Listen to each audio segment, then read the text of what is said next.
Saya Muhammad Fahmi Maftuki, perwakilan dari kelompok 3. Pada kesempatan ini saya akan memaparkan mengenai analisis isu global. Dalam hal ini, kami menganalisis isu global yang berpotensi untuk menimbulkan ancaman, gangguan, hambatan, dan tantangan terhadap kehidupan berbangsa dan bernegara. Di antaranya pandemi COVID-19, pencemaran lingkungan, dan juga perubahan iklim. Kami akan membreakdown satu-satu kenapa isu ini menjadi aktual saat ini. Yang pertama, pandemi COVID-19. Seperti kita ketahui bahwa saat ini pandemi COVID-19 belum bisa teratasi, terbukti dengan fakta bahwa kasus infeksi virus yang belum menurun secara signifikan. Ditambah perkembangan varian baru COVID-19 yang terjadi saat ini semakin berkembang sehingga para ilmuwan terus melakukan penelitian yang terkait untuk bisa menangani pandemi ini. Yang kedua yaitu pencemaran lingkungan. Hingga saat ini pencemaran lingkungan terus menjadi isu yang aktual karena kualitas lingkungannya semakin hari semakin menurun sehingga menyebabkan terganggunya keseimbangan ekosistem. Dan yang terakhir yaitu perubahan iklim. Perubahan iklim ini menjadi isu yang aktual karena akhir-akhir ini fenomena bencana klimatologi semakin meningkat. Hal ini tentunya membuat isu mengenai perubahan iklim menjadi aktual. Dari ketiga isu yang kami analisis terdapat kesamaan yaitu timbulan dampaknya yang kompleks. Contohnya, ketiganya dapat menimbulkan korban jiwa hingga merosotnya perekonomian. Dari ketiga isu ini kami melakukan tapisan isu untuk mengetahui isu mana yang paling aktual. Teknik yang kami gunakan yaitu teknik USG atau Urgency, Seriousness, and Growth. Urgency yang berarti seberapa mendesak suatu isu harus dibahas, dianalisis, dan ditindaklanjuti. Seriousness yang berarti seberapa serius suatu isu harus dibahas, dikaitkan dengan akibat yang akan ditimbulkan. Kemudian untuk growth yang berarti seberapa besar kemungkinan memburuknya isu tersebut jika tidak ditangani segera. Secara urgensi, pandemi COVID kami beri nilai 5 karena saat ini masyarakat terus dibayangi kekhawatiran akan keselamatan jiwanya karena pandemi ini.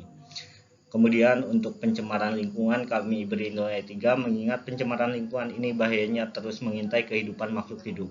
Lalu untuk perubahan iklim kami beri nilai 4 mengingat fakta-fakta yang terjadi belakangan ini yaitu meningkatnya bencana alam klimatologis. Pada kriteria seriousness pandemi COVID-19 kami beri nilai 5 mengingat akibat pandemi ini menyebabkan efek domino mulai dari kelaparan hingga menimbulkan korban jiwa.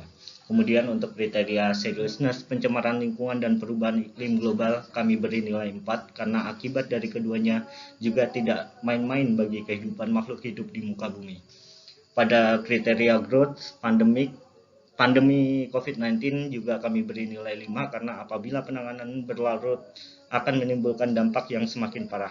Kita bisa belajar dari masa-masa awal pandemi, negara-negara yang acuh akhirnya kelabakan menangani pandemi karena penyebaran virus ini sangat cepat dan masif. Kemudian untuk pencemaran lingkungan dan perubahan iklim global kami beri nilai 4 mengingat akibat dari keduanya yang selalu mengancam kehidupan sehingga perlu segera ditangani.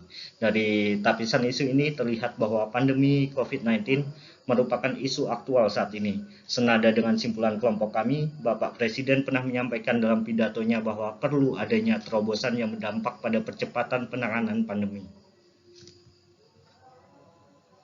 Isu mengenai pandemi COVID-19 ya sudah kami analisis menggunakan USG, kemudian kami analisis lebih lanjut dengan teknik critical thinking yaitu fishbone diagram. Analisis ini menekankan pada hubungan sebab dan akibat.